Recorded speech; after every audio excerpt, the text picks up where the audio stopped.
Hey, welcome to Plant Yourself. I'm your host, Howard Jacobson. Two quick announcements before we get to today's show. If you're interested in becoming a health coach, I'm offering another run due to popular demand for people who can't make 8 p.m. on Wednesday nights, Eastern Time. So we're doing another run of the program, which will meet, the practicums will meet at 10 a.m. on Wednesdays, Eastern Time, U.S., which means if you're in Europe or Africa, that might be good for you. Also, if you're in the U.S. and evenings aren't good and you have free time in the mornings, either 7 a.m. Pacific time or 10 to 11:30 Eastern, then you can participate. If you want to find out more about becoming a wicked effective health coach, you can go to wellstartcoach.com. Second thing is, if you're not aware of it, Josh Lajani and I have a book that is free on Amazon Kindle. It's called Sick to Fit. And if you just go to Amazon and search for Sick to Fit, you'll be able to download it for free and read it on any Kindle-enabled device, even a phone, smartphone, tablet, computer, whatever. All right, let's get to today's episode. This is the Plant Yourself podcast. I'm Howard Jacobson of plantyourself.com and wellstarthealth.com. This podcast is part of my mission to help you live an honest and honorable life. Today's guest is a repeat. It's Dr. Garth Davis, author of Proteinaholic, which I helped with. And today we talk about truth and truthiness and science and social media and how we can protect ourselves from lies, half-lies, marketing disguised as science. Garth has been on a crusade since before I met him to set the record straight.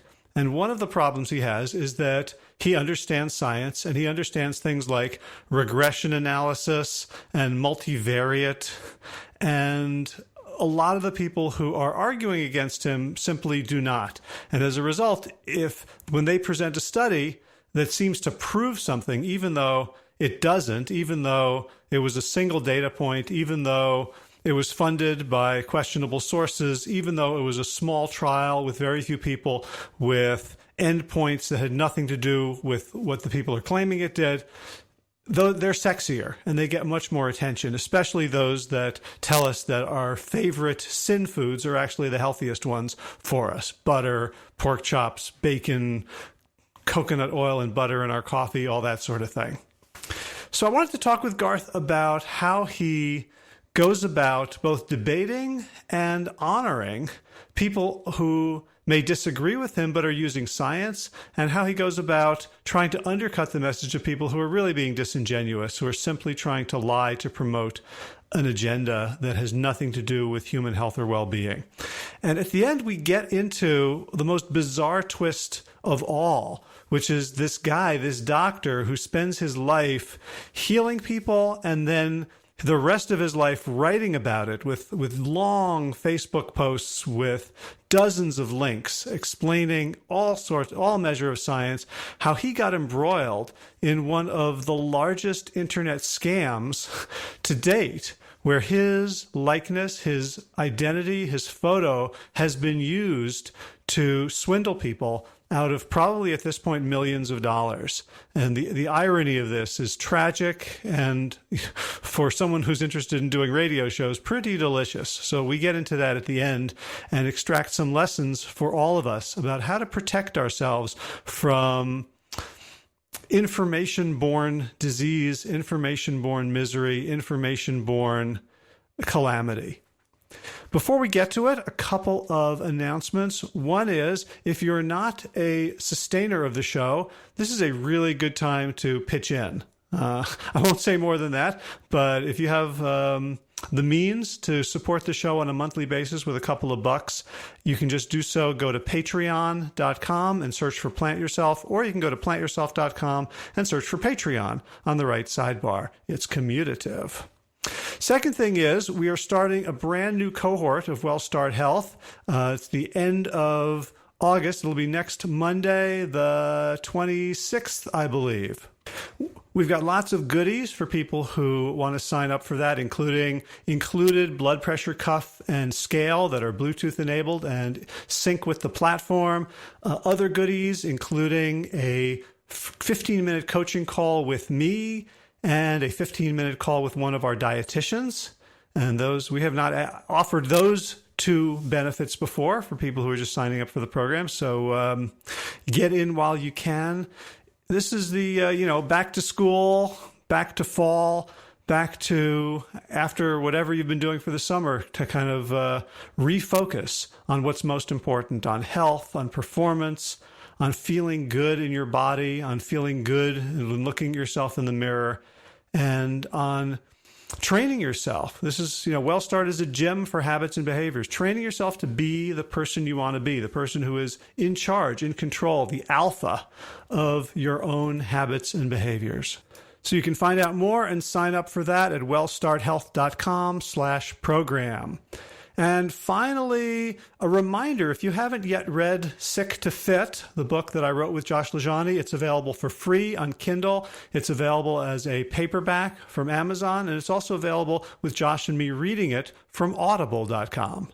And if you have read it and you haven't yet left a review on Audible or Amazon, that would be much appreciated. The reviews have been slowing down, and we need them to keep going so that Amazon keeps showing the book to new people. This past weekend, I was at the Triangle Veg Fest in Durham, North Carolina, and a couple of people came up to me and said they found me, they found the Veg Fest, they found the book just searching on Amazon. They didn't know about us, they didn't know about me, they didn't know even about necessarily plant-based living, but they were searching and Amazon showed it to them. So the more reviews we get, and certainly the more positive ones, the more Amazon will show this and bring people into the fold. All right, well, let's get to the main event, a conversation about truth, truthiness, and protecting ourselves on the internet. Without further ado, Dr. Garth Davis, welcome back to the Plant Yourself podcast. Well, thanks for having me, Howard. Yeah. So I wanted to talk to you about your evolution as a public figure, as an expert, as an authority. Like what you said, you're tired of talking about protein. So, I am tired of talking about protein. Yeah. Yeah. We've kind of beaten that to death, although it's still, I feel like we've beaten it to death, but then, on a daily basis, someone still asks me, where do I get my protein from? So I guess we got to keep it going. Right. But, so for people who don't know, you wrote this book, Proteinaholic.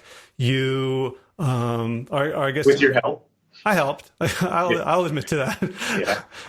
I was just rereading it in preparation for this interview. I'm going, this is a great book. You know what? The funny thing, I did the same thing.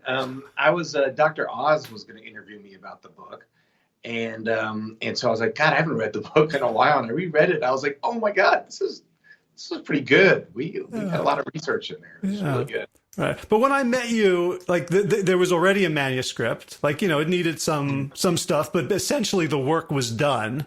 Mm-hmm.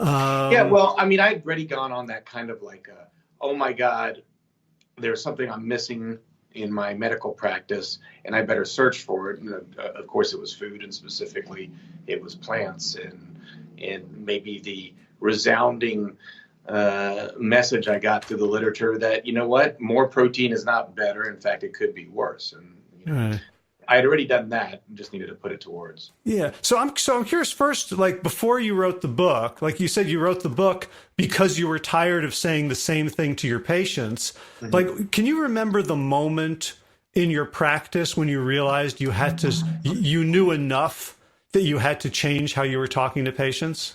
Yeah, it's interesting because I never want to be that guy that tells a patient to do something anecdotally. I see these doctors out there that they went on a diet and they lost weight, so therefore they think that is the diet that all patients should do. And that's, craziness. That's not science. And so there was a couple things happening at the same time, and I talk about it in the book, but I had high cholesterol, I had found out, and I had not just high cholesterol, but I also had fatty liver and all this stuff. And I was like, wow, I've got the same problems my patients have.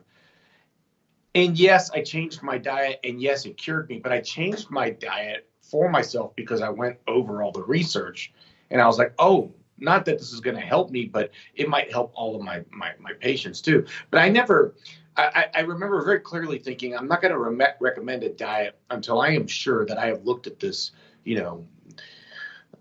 a million different times in a million different ways, and in a very different fashion than I see done on the internet now. One study does not prove anything.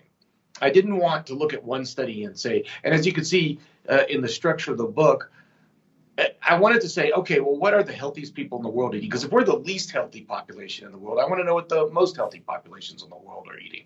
But again, that's a univariate analysis. You can't say, well, this population eats plants and they live a long time, therefore plants make you live a long time. You need some epidemiology with some control for confounders. So it's called multivariate regression analysis. So really good epidemiology to tell us, yeah, there is something behind this. And then, well, if there's something behind it, what is that something? So a mechanism of action.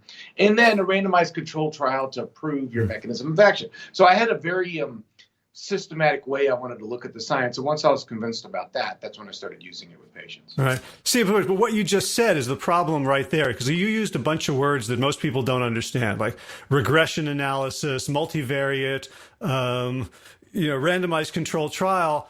And the people who are arguing the other thing are showing single studies that are really clear. Oh, it's hilarious to me because like today on Instagram, someone posted a thing that said heart healthy foods, and it listed butter and tallow and organ meat. And I just went on there. I was like, okay, you're going to say that, fine. Just show me some data. And so the person's response was, all the data you post is epidemiology, and it's all been debunked. They love to use the word debunk. What are you talking about? They're like, in their mind, first of all, I love it when a layperson who knows nothing about science says that he's debunked a whole, field of science, with PhDs and experts. It's just crazy. But what gets me is that I think they seem to think epidemiology is univariate analysis, which means they think what we're saying is, oh, this population eats plants and they live long, therefore it's the plants. We're doing much more than that. We're taking a look at a population and what they eat, and we're controlling. We're saying, well, smoking is a risk factor for heart disease, so let's remove everybody that smokes.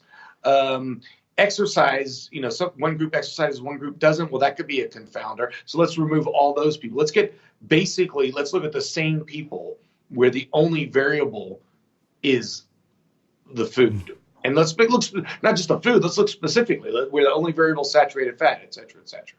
So we get very specific in these studies. And I mean, these are studies that are done by brilliant statisticians that go through this stuff and comb through it like crazy. And, the layperson online is like, oh, all your science has been debunked. What kind of nonsense is that? But that's what we deal with in this world. Yeah. So do you remember a patient when you decided, okay, you know what? I read the research. I've changed my own diet. I'm confident. Like, what kind of reaction did you like? Is there a patient you remember when you started this new way of practicing medicine? Yeah, there's a few patients. I could remember a whole group of patients. Like, I remember giving I do support groups with my patients. So the first time I really talked about it was in a support group where I said to them, it's kind of weird, but, in my first book, I talked about everybody eating protein. I've told you guys to eat a lot of protein, but I've been doing the science that shows differently. The hard thing to measure is that patients seldom go all the way with my recommendations. So I'm going to recommend a whole food plant-based diet. The patients don't go completely whole food. Not some of them do, but not all of them do. And so it's hard for me to say, oh, there was this huge shift all of a sudden. But there was a palpable shift because I do diet logs with people. And very quickly I was seeing, before I'd see all protein foods, I shouldn't even say that because, beans are protein foods too. I would see meat, dairy, eggs, meat, dairy, eggs, meat, dairy, eggs. And now I was starting to see some other foods in there. And I could remember very tangibly going through this change myself while many of my patients are going through it and having discussions with them about, oh my God, I feel great. I'm like, I do too. This really does work. It's crazy. So yeah, I could remember that pretty clearly. Mm-hmm. But so you wrote the book partly because you would, like the story you tell in the book is you told someone to eat more, fiber-rich foods, plants, and then they came back, showed you their food log, and it was like, jerky, and you're like, oh, yeah. That was a little bit, that was getting a little bit later along because the more I saw people respond to this message and the better changes I saw in them. And then of course, the more research that kept coming out, the more I started saying, okay, I've really got to change people's diets. So then I was like, okay, this is it. This really does work. I'm going to start changing people's diets. And then when the diet doesn't change, that's when I really started getting frustrated. When I would tell people, you got to eat plants. And if there's a snack, eat an apple. And then they come to see me and I look at their diet log and there's a protein bar instead of an apple. Oh, why'd you eat the protein bar? Well, because it's got protein. That's when I really started saying because my challenge became protein. My challenge in getting people to eat a higher plant-based diet was that they were worried about protein. And that's how I really got to writing that book. Was that became the biggest challenge, because the biggest question I got was, but where am I going to get my protein? So you went from being a very sort of naive consumer of science, like, oh, what's out there? Oh, blue zones, that's really interesting, to then, collecting thousands of studies. When did you start? Well, I wouldn't say I was naive in science. So no, but you were naive about what the science said, like with nutrition. But yeah. I knew how to read science. Right. So I had been a student of science and more specifically in surgery and in my surgery. So I had the acumen to understand how to evaluate an article for its validity. Right. Like I had the ability to pick up an article and say, like most people, they go on PubMed and they read the abstract, and that's not the way you should read science. The abstract is somewhat subjective. It's got, it summarizes the article, but I want to know specifically the methods they used for that study.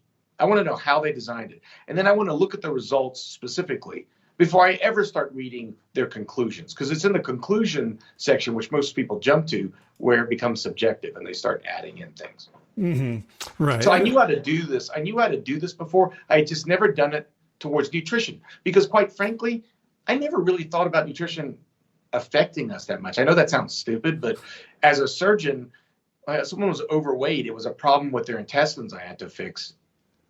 It sounds dumb saying this now, but in Western medicine, we just didn't have much training in nutrition. And it just wasn't brought up as the cause of these disease processes. And so my thought process was, throw medicine at it, throw surgery at it, not throw food at it. And so I had the science behind the medicine and the surgery. I just never applied that science to the nutrition. Right. And I guess that's what I meant by being naive. Yeah. Like, I mean that like in a really nice way. Like you had no preconceptions.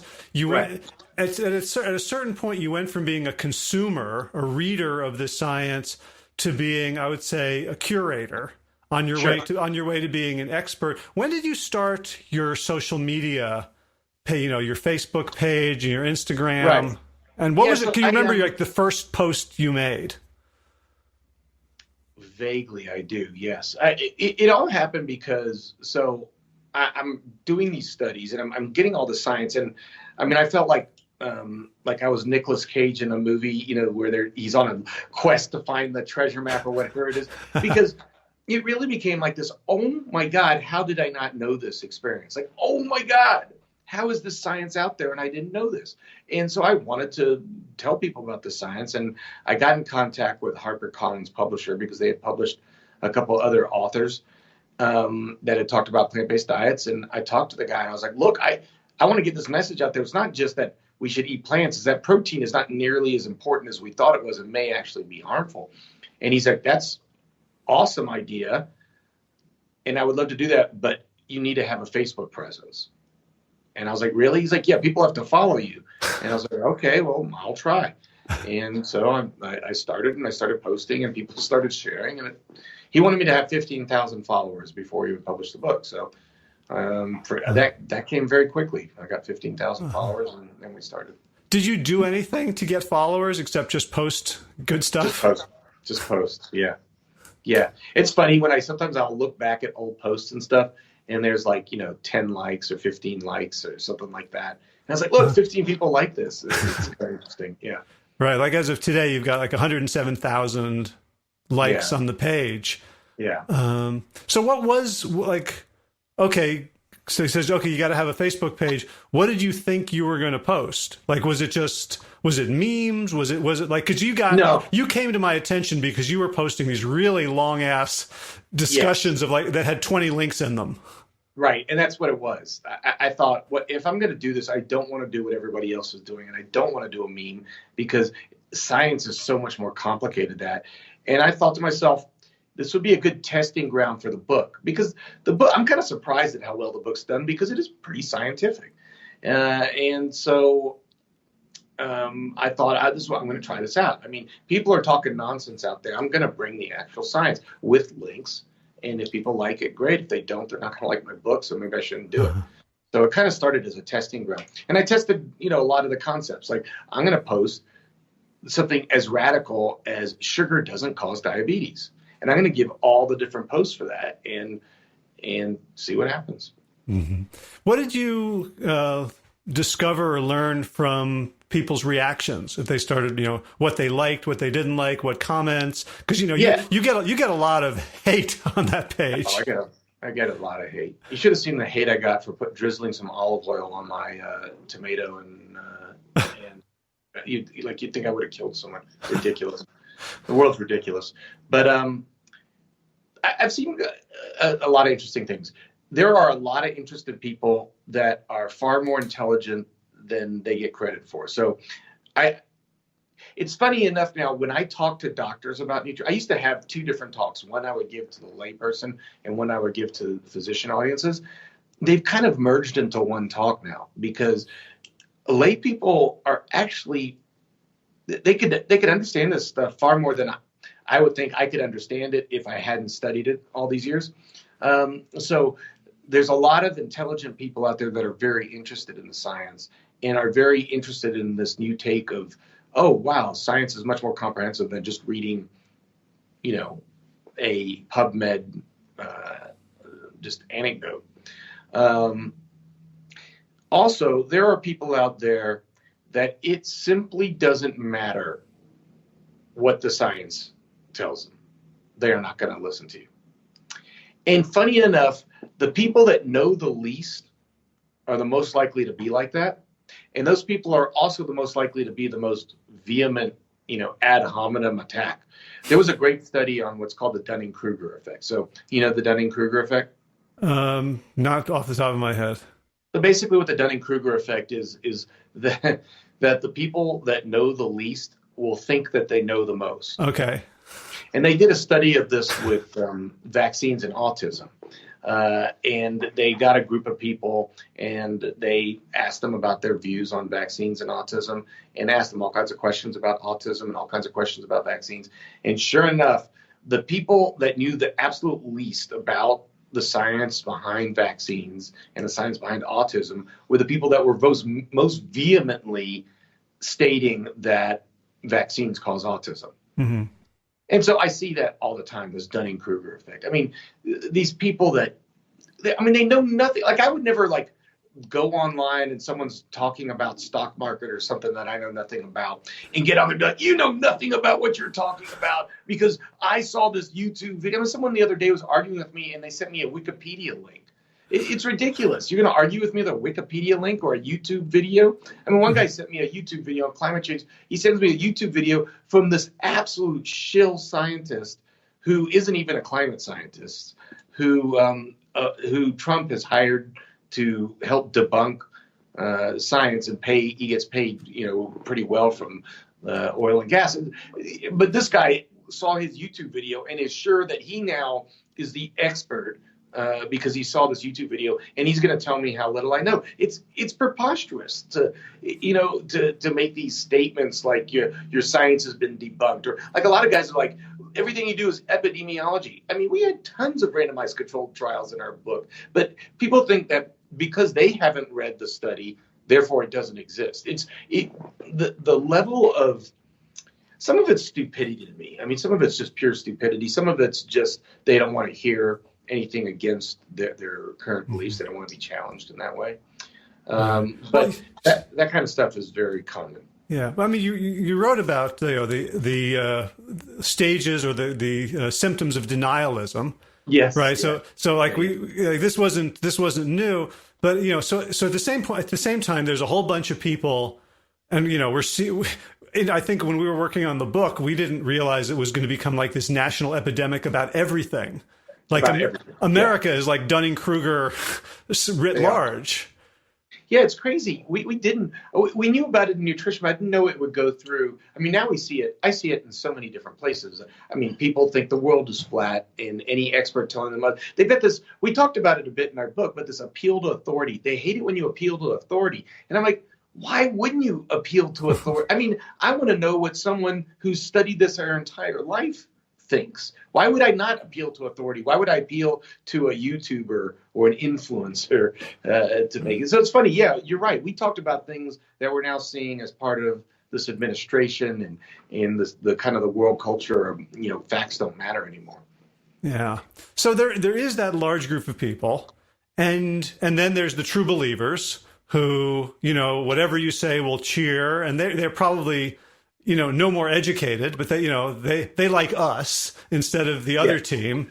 Right. And so, and then when you commit a heresy, like put olive oil on, like, they can freak out because now it's like, who do I believe, mommy or daddy? Because Essie says. They get because Esselstyn says don't put oil, they're going to freak out. And I put in the thing, like, look, you can freak out all you want, but there's science about this.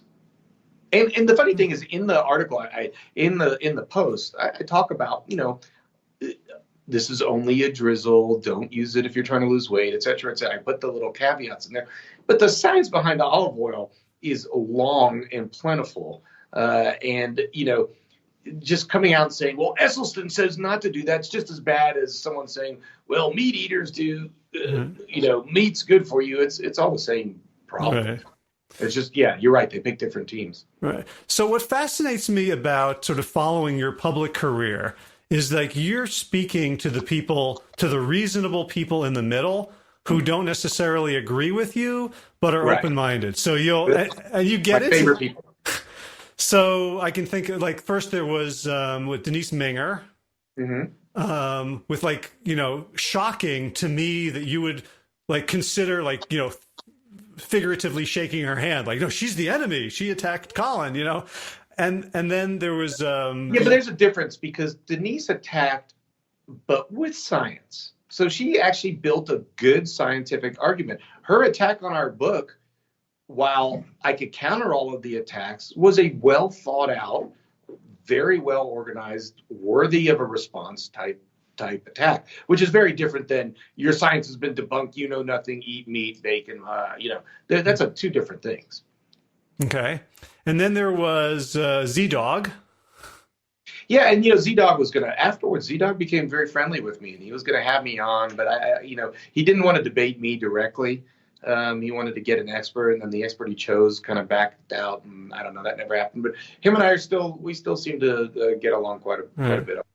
Yeah. Yeah. I mean, but you were interested in that relationship. Like it didn't, it was, it's like two prize fighters, they'll get together on the ESPN promo and like, snarl at each other, but they're on the same team. Like, like the other day I did a video with this guy, Bart K.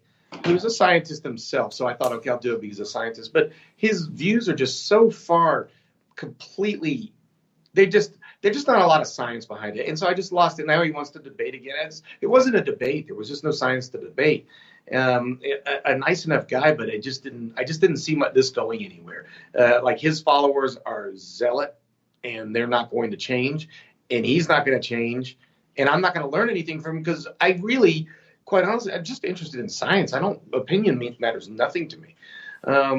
And so that just wasn't working. But for instance, the guy Spencer Nadolsky, and Spencer's a brilliant guy.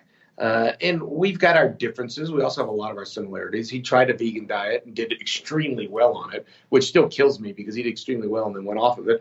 But I'm always going to respect his opinion, and he's always going to make fun of me if one of my opinions is too far-fetched. And that's a kind of relationship I could learn from and I enjoy. And that's the kind of debate that I love. I just don't like it when it gets into the zealot type stuff. That just kills me. So how do you, like, you are, you killed on the doctors. Like people were saying, like you really represented, not just our point of view, but science really well. Yeah. How do you approach, like, the doctors is a public TV show. It's built around intrigue and sensationalism and controversy to some extent, the way everything for public consumption is, how did you prepare and think about what you wanted to do? And I would say, to set the scene, maybe you could set the scene about what they were talking about and what they wanted you to comment on. Well, the doctors, actually, I did not like that appearance at all because I wasn't prepared for what they did. I knew they were going to, first it was just having us on to talk about What the Health. So I thought, okay, yeah, great. I knew that they had some problems with some of the statements in What the Health, like a lot of people have. Their biggest thing is sugar and diabetes, which was one of my favorite topics to talk about. And they had the issue with smoking and eggs. So then I hear a day or two before that Lustig is going to be on there. And Lustig is, a famous researcher. I'd love a chance to debate Lustig. So I thought maybe it'd be me and Lustig talking about some of his. And his whole thing is sugar is evil, right? Yeah. So I thought, okay, I'd love to debate Lustig, and so I'll be prepared for that. What I wasn't prepared for is that we get there and they put us in the audience, kind of like low down, and they're sitting above us, and that they have some guy in the audience next to us. I don't even know who he is, like an exercise therapist or something. They've got Lustig and all of them attacking us and not giving us a chance to even make our case. And that was pretty frustrating. That's when I started yelling at them. And some of it obviously got edited, but it was just ridiculous. And that's where I started yelling, like, this is absolutely the most unscientific discussion. We're not talking science at all. Did Lustig agree with you about that? No, Lustig would never agree with. I mean, Lustig said a few kind of, I don't remember what was in the show and what was cut, but he said, look, Garth and I have debated this because we had just debated at the Plant Nutrition Conference. We had each given an opposing presentation. And so, had it just been Lustig and I, we could have probably had a civilized conversation. But then I kind of had to lash out at Lustig too, because he was presenting one of his papers where he didn't even have a control group, which, how do you have a paper where you have an experimental group and not a control group to compare to? So, I started having to lash out. It became too much of a lashing out and no one actually sitting down and talking about the science. Mm-hmm. So what did you learn from that experience that, guiding your acceptances of invitations going forward? No, I'd still accept the invitation because all I'll do is, if we're not going to talk science, I'm going to call you out on the fact that we're not talking science. I'll go on Joe Rogan tomorrow. I mean, Joe at one point was going to have me on and then backed out. And I don't know if he just doesn't really want to have someone who's going to go in there and truly challenge him. But he's had some people that have challenged him on this issue. He had Rich Roll, and he's had John Joseph, but Dr. Khan too, right? And he had Dr. Khan too, yeah. But I don't know. I'm going to bring the science if I go on there, and if he brings on someone, I got frustrated in Joel's one because the guy he was debating was just not bringing science at all. But Joe was, cheering on the guy, bringing the no science. Obviously, if I was there, that wouldn't be tolerated. Mm. So how do you see yourself kind of as, you're this, no holds barred debater? Like you're going to bring the science because you really want the truth to come out. And if you don't have the truth and someone else does, like you're hungry for it. How do you just sort of interpersonally, like you make friends with these people? You're friendly with Denise, I think with what was Ben Greenfield. I'm not friendly with them, but we've had collegial before. Collegial, yeah. Look, I respect.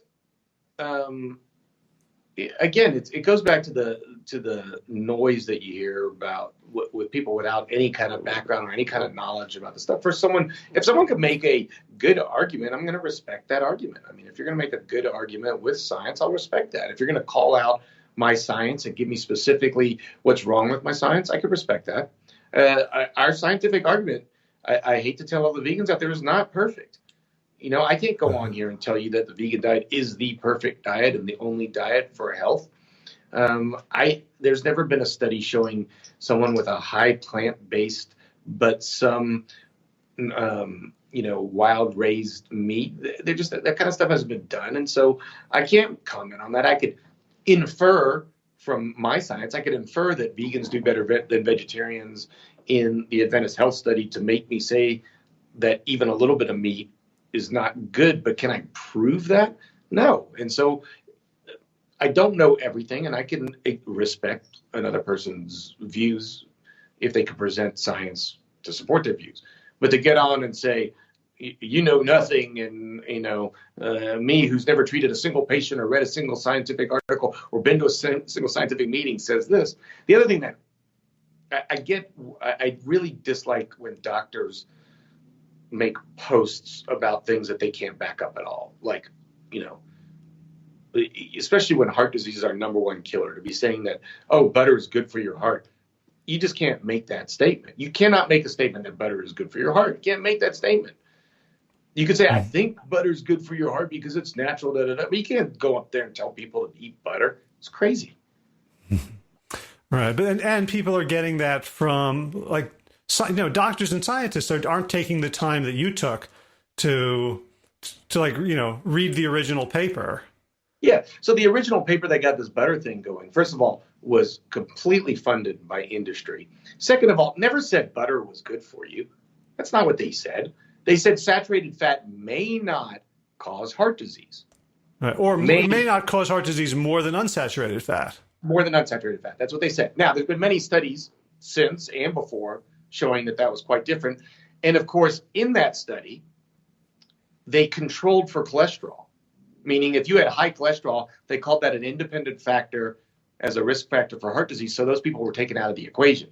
So they were just looking at people that ate saturated fat but didn't get heart disease because they didn't get high cholesterol. But most people that eat saturated fat get high cholesterol. You understand what I'm saying? They took out, they purposefully controlled for cholesterol because they knew that was a mechanism by which saturated fat contribute to atherosclerosis. So the layperson's not going to be able to do that kind of scientific analysis, and they're going to be like, oh, saturated fat doesn't cause heart disease, therefore I'm going to eat butter. And look, if someone says there are studies that show that saturated fat doesn't cause heart disease, yeah, there are studies that show that, but there's no study that shows that saturated fat is good for you.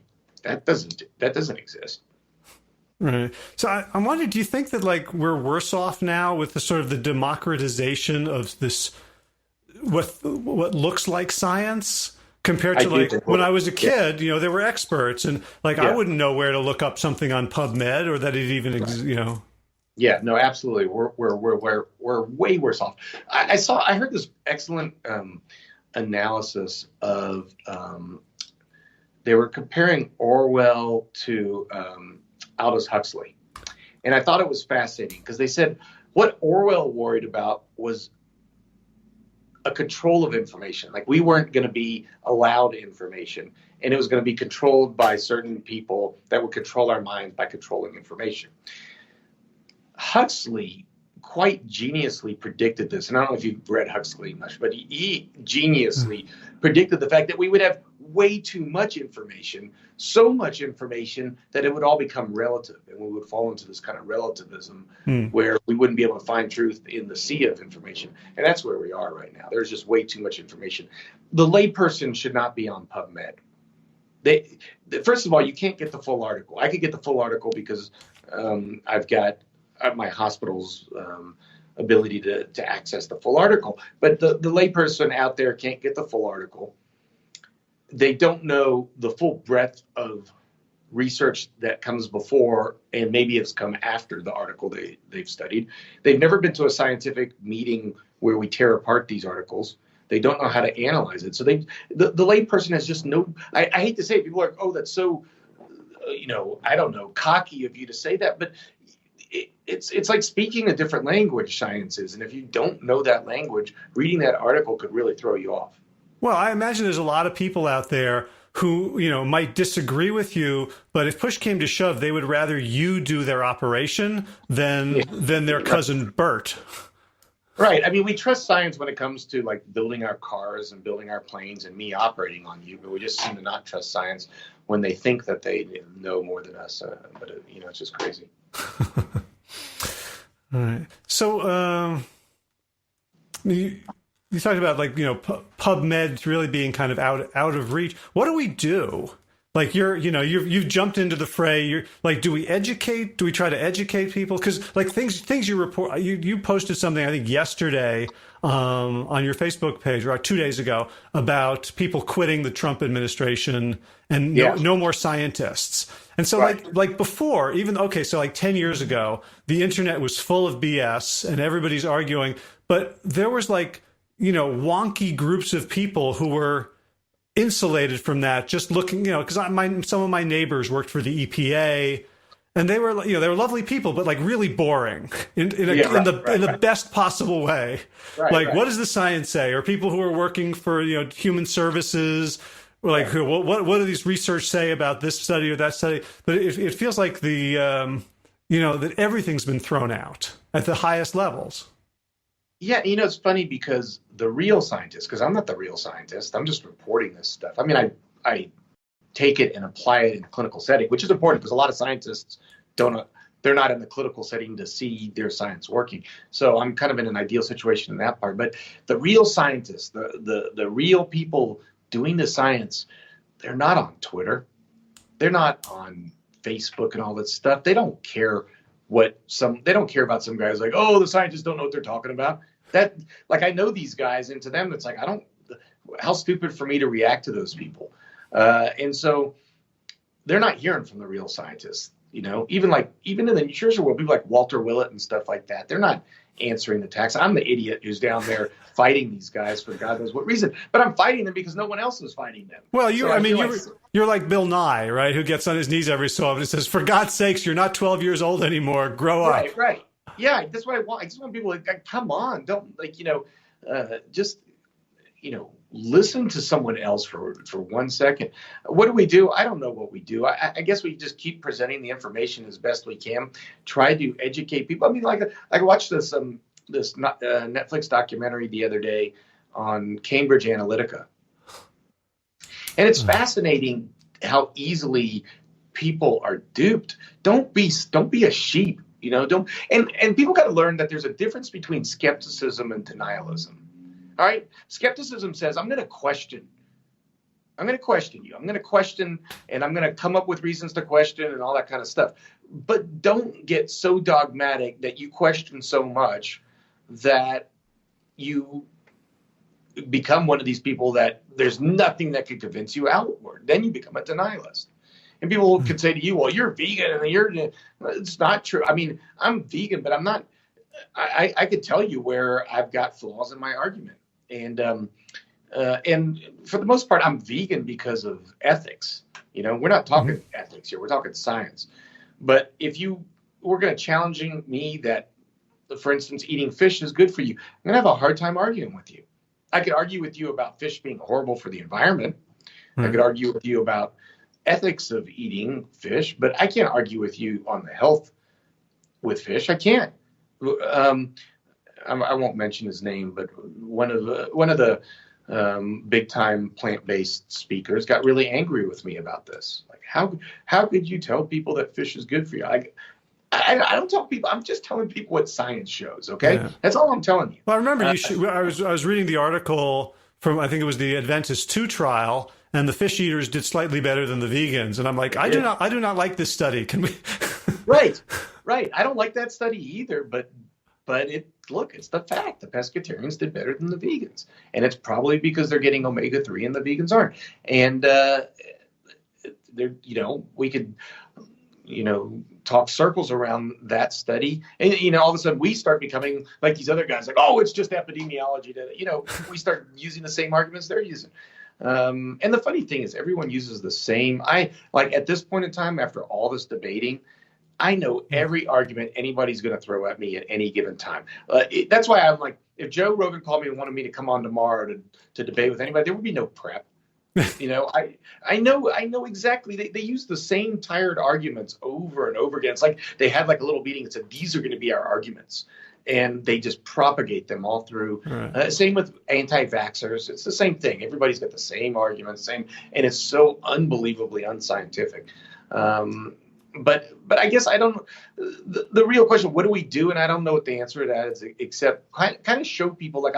The thing I liked about that Netflix documentary is it kind of showed people how vulnerable we are to being influenced, and I want people to kind of snap out of that and start being a little bit more analytical and realizing that there aren't absolute answers and that there are people that are talking pretty credibly, and that you should relate a little bit on your common sense. I think you could common sense tell when there's someone crazy talking and when there's someone not. I think humans may have lost that ability. I remember watching, the Dog Whisperer, Cesar Millan's show. Yeah. He would say like dogs would never follow an unstable alpha. Yeah, right. But humans somehow. We've got an unstable alpha. Yeah. Well, I'm curious, the place you have influence over the next generation, you've got a couple of kids. Do you think about like training them to be good consumers of science and knowledge? Oh, wow. I haven't really, they're 10 and 12, so they would listen to me for about 1 second on that topic. But I think I'm more trying to just train them to be good people and to be conscious of the effect they have in the world and the effect they have on other people. And, they're vegetarian, they're not vegan. I get cautious of my kids being overzealous with them because I don't want to have thousands of dollars in psychiatric bills later on and eating disorders and things like that. So I try to let them come to it as they come to it. Mm-hmm.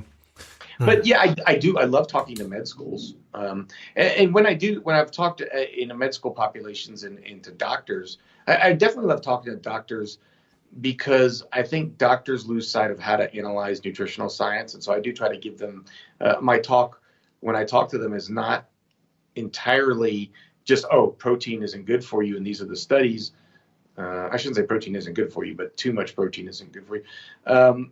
I also specifically go into how you've been duped by other studies, because doctors can be just as bad as lay people as, I read the study and it said that, low carb is good for you. It's like, well, did you really read that study? Let me, show you. All right. I mean, one thing that really struck me, you said like you're teaching your daughters, you're trying to teach your daughters to be good people. It feels like on some level, you and I are talking, we're writing books, we're sharing facts, but the underlying receptivity of people, the medium is either are people like good people, open-minded, like it feels like rejection of science isn't an intellectual decision. It's like an emotional wounding. Yeah, it's true.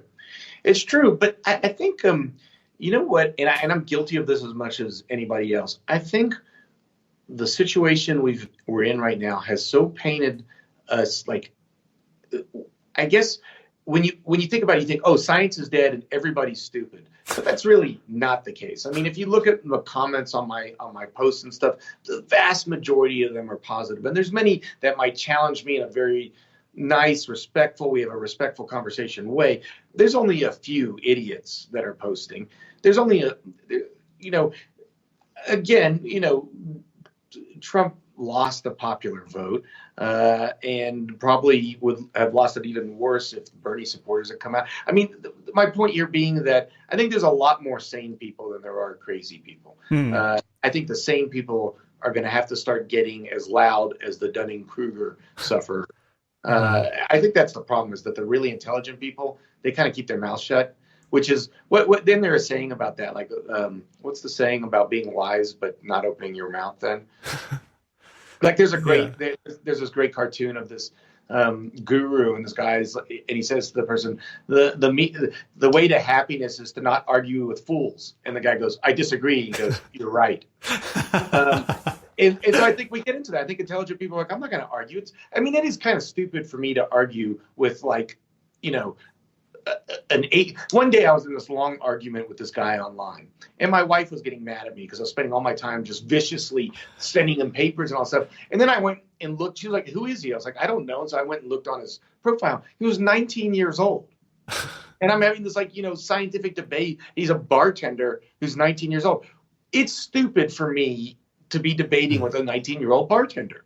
That's a dumb thing for me to be doing. And so I think intelligent people don't get into these stupid arguments because they think it's stupid. They know they're not going to change their mind.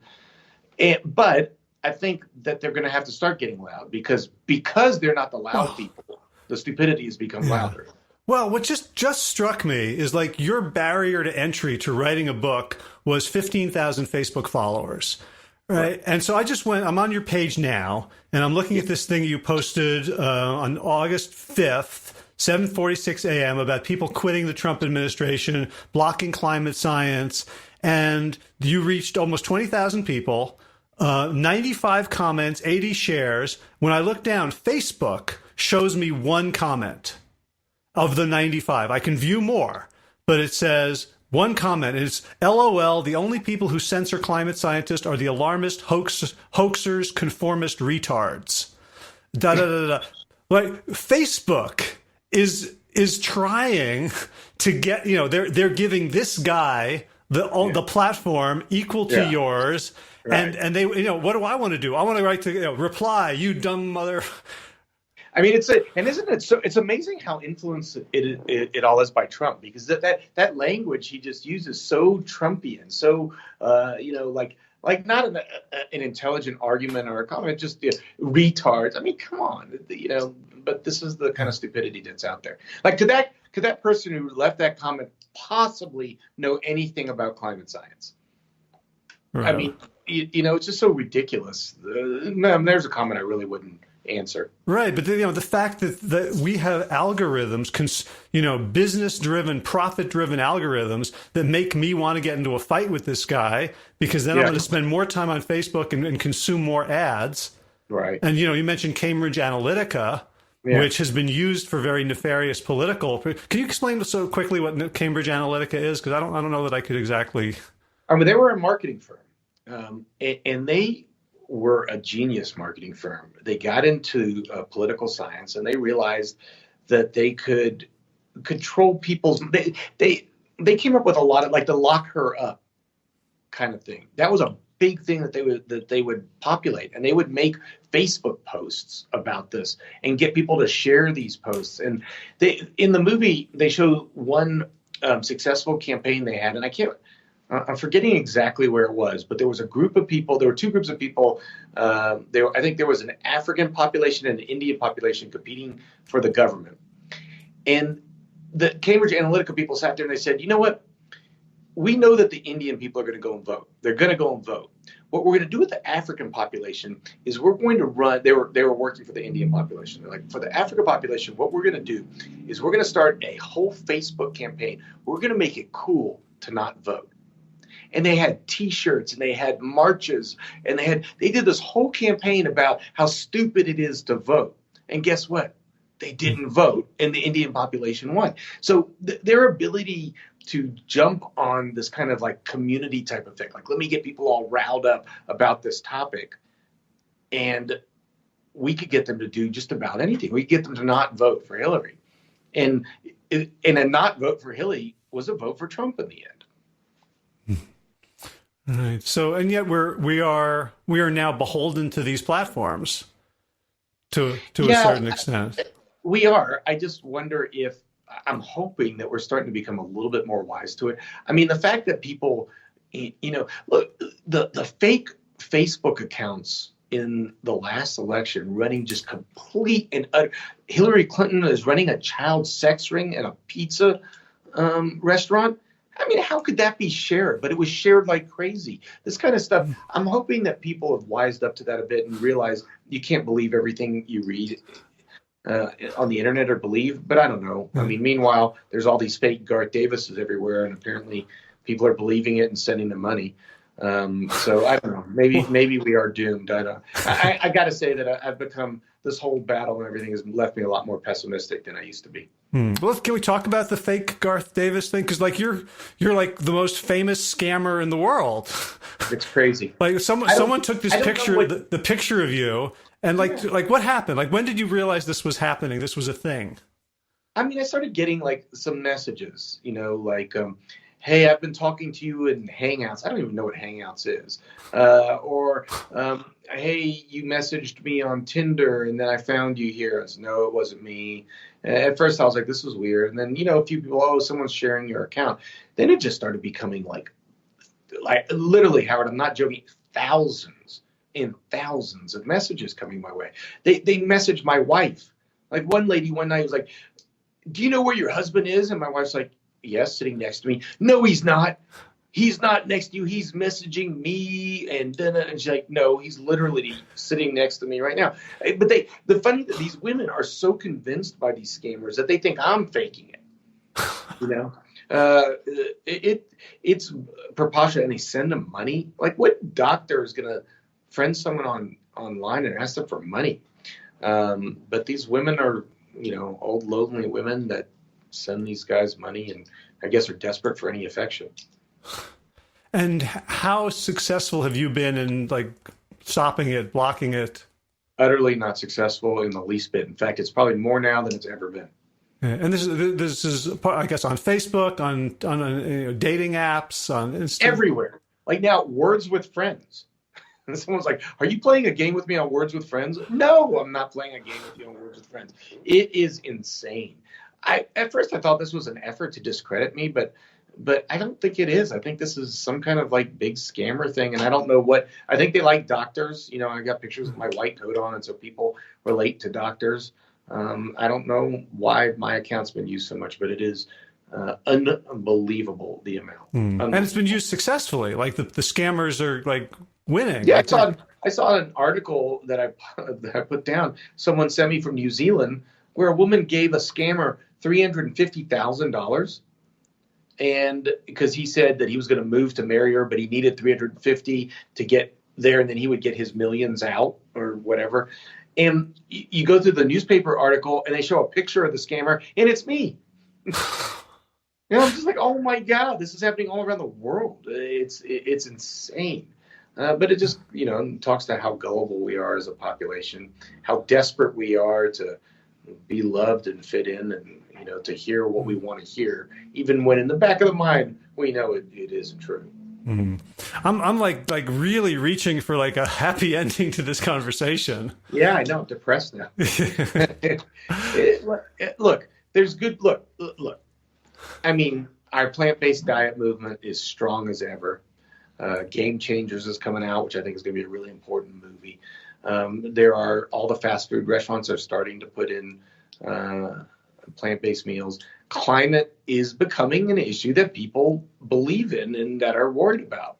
I mean, the whole straw movement, as silly as it is, because, to not use a straw but then to eat fish is hypocrisy at its greatest. But the fact that so many people got behind that movement means that people are interested in the environment and are making changes. So there's changes being made. I do not think Trump is going to win the next election. If he does, I've lost all hope for humanity. And you mark it here. Listen to me. I will leave this country if that happens. But I don't think it's going to happen. I think people are waking up. Yeah. We can go to New Zealand and marry that lady. Yeah, you're right. She'd give me $350 to move there, and I will marry her to get out of here. Maybe I'll just start a career as a scam artist. But no, I see a positive. I've become a way more pessimistic human being than I used to be. But I do see a positive. I do see a change. I do see more and more people approaching me about plant-based diets. Doctors coming to me and asking me about it. Yeah. The American College of Lifestyle Medicine is booming. I do see a positive. Okay. The other thing I would say that fills me with optimism is, and I'm wondering if you saw this in Texas. I don't know if the population in Asheville is very different, but in Texas, in Houston, politically, people tend to be very conservative. I've seen so many people. Plant-based diet is like the gateway drug to thinking smarter. Very true. Right, like Very people true. become much more progressive, much more open-minded, right. Much less full of hate. Absolutely. And that's what happened with me. It was a gateway drug because I went into it for health. I mean, all my research was on health. And then I started dabbling, well, look at climate science. Let me take a look at this. Wow. Plant-based diet, climate science. And then, of course, you start thinking about the ethics of it, and it changes you as a human being, Mm-hmm. So I think, we're like, yeah, things are going bad, but like we're in a really good position. Like the work we're doing in some ways feels more powerful than climate work, than social justice work, than all the things that I really deeply want to happen. It's like this little thing we're working on is like the key. If you're eating like, the product of such incredible cruelty and torture and inequality and murder, it's Right. hard. It's hard to have a heart full of love. Right. Absolutely. Absolutely. So, Yeah. all right. And how's Asheville? Did you know? Love Yeah. it. Love Yeah. it. Love Asheville. Love the town. It's a liberal town. They call it Climate City, although there's a lot of things they could do better for climate, but they're trying. There's a lot of plant-based places to eat, a lot of like-minded people. I really love this town. So enjoying it. Cool. And do you have any? I know you and I have talked about maybe like doing more books, but I know you're really busy. Do you have other publication or public persona plans to keep spreading the message? I don't. This move has been a big move for me to Asheville, so I got to keep the practice going. And we're planning on doing a lifestyle clinic here. But my future is going to be towards this, food and lifestyle, and there will be more books that I'm going to have you help me on, and there will be some changes where we try to spread this message even further. All right. Well, awesome. Well, it was great catching up with you. And, Great catching up with you. Enjoyed the talk. Cool. Well, be well. All right. Thanks, Howard. Take care. All right. And that's a wrap. Thank you so much to Dr. Garth Davis for all of the work he does. If you haven't yet read Proteinaholic, as we said, we looked at it and we're both impressed. You can check it out wherever books are sold. Proteinaholic.com has all sorts of support material. It's got a protein calculator. It's got free chapters. We haven't updated all that often. We put up a post of Dan Buettner's replying to some incorrect criticism of the Blue Zones just a week or so ago. But the stuff up there is still good, still useful, and I recommend it. All right. If you enjoyed this episode of the Plant Yourself podcast and you'd like to support our mission, the easiest, quickest, cheapest way to do it is to write a review of the show on Apple Podcasts or wherever you get your podcasts. And if you would like to support the show with a little bit more oomph, you can, of course, become a patron over at patreon.com. Even $1 a month gets you access to all of my healthy habit huddles. People say that they're useful. They like them. And of course, I'll take as much as you want to give. There are tiered levels where you get different stuff, signed books, coaching calls with me, that sort of thing. Oh, and I also got to let you know, in case you are not following Plant Yourself on Facebook, that I am doing daily, weekday Facebook Lives. They're usually around 15 to 20 minutes, and they're interactive. People jump on and comment and ask questions. It's often me alone, but often me with Josh Lajani or Mergoddess Sarah Bofinger, another well-start coach. Ron Tibbs has jumped in. So getting guests as I can find them, and we talk about how to implement a healthy lifestyle. You can also join the Facebook group at Sick to Fit and participate in discussions and get all sorts of good stuff there. Hey, I got 3 fun podcast reviews to share with you. One says, big fan. This is MSMEMW, says, I love the content as it spans over food, health, wellness, policy, really wonderful guests and interactions. Sometimes the volume between the guests and host isn't level, and that's my only constructive critique. God, I know. I wish I were better at that. Anyway, if you're listening and you'd like me to get better at that, or more precisely, you'd like me to hire someone to be better at that, support the podcast, and every dollar I get goes back into the podcast to make it better. So I am certainly open to improving the audio quality. Anyway, MSMEMW continues, always worth listening. Thank you for the array of guests. The Vegan Mechanics Journey and Bernie Roth are among my favorite episodes. Well, thank you so much for taking the time to share that, MSMEMW. Jenny Any Dots 2013 says, inspiration and ideas abound, best plant-based podcast, exclamation point, and continues, this podcast has made a profound impact on my plant-based journey. Howard and his guests always inspire, giving more fuel for thought and further readings to explore. Can't wait for each week's episode, exclamation point. Well, thank you so much, Jenny Any Dots 2013. And here is one that says, Love by Colleen Patrick Goudreau.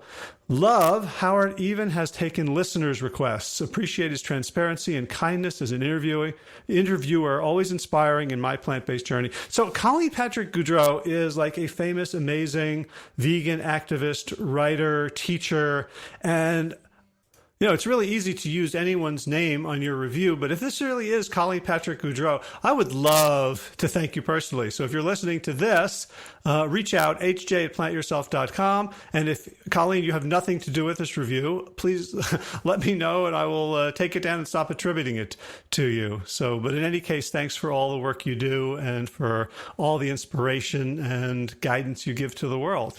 So in garden news, a watershed moment this morning, I ate the very first cantaloupe that our garden has ever produced. It was, I have to say, okay. It had it was sweet, it was juicy, it didn't taste great, but hey, it's better than nothing, and it's actually a lot better than nothing. It was pretty good. I stand by this. You might not want to go back to that stand at the farmer's market if that's what you got. But if you're growing it yourself and you just put in a teeny little seed and you got 3 or 4 of these babies out, you'd be as happy as I am. The blueberries are done. The grapes are not quite in. And I think that's about it for what's going on in the garden right now.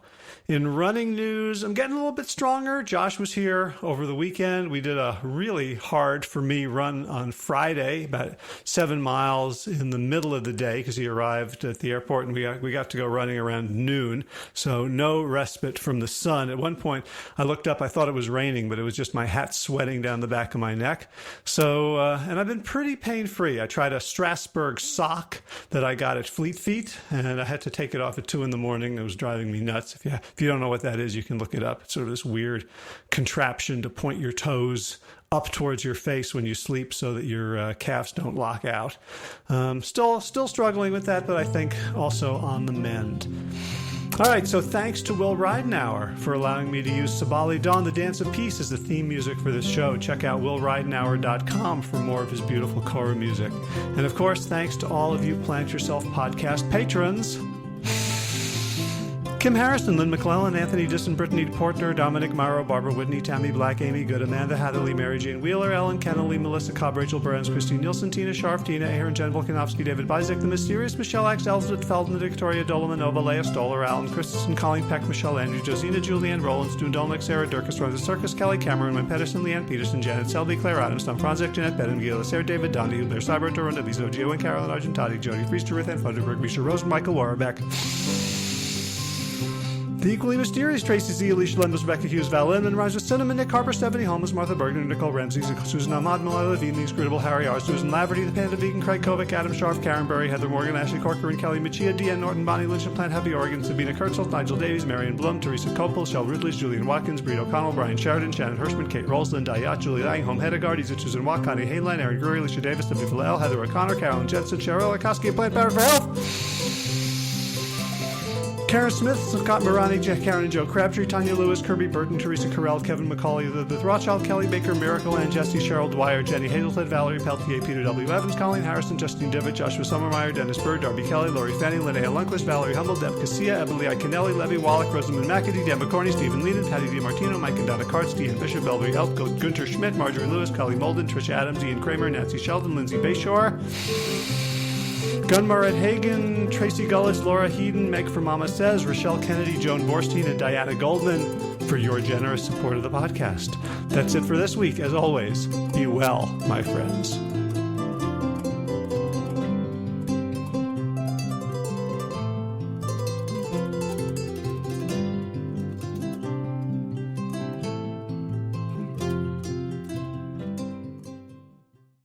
So if you appreciate the Plant Yourself podcast and would like to help support the mission of the show, there's a few easy ways to do it. One is to just go to wherever you get your podcasts and leave a review. Let other people know about it. Give us some stars. Give us some love. And that really helps us be found by more people. Something else, of course, you can do is let someone know about this podcast. Someone who you think would benefit. Send them maybe a couple of episodes that you think would pique their interest, or just ask them to subscribe in general. And third, you can join arms and become a patron, a financial supporter of this show. You may have noticed that there's no advertising in the show, and it's free for everyone, and it's supported, paid for by those who can afford it. So if you would like to make a one-time contribution or an ongoing monthly pledge, you can do so at plantyourself.com/gift.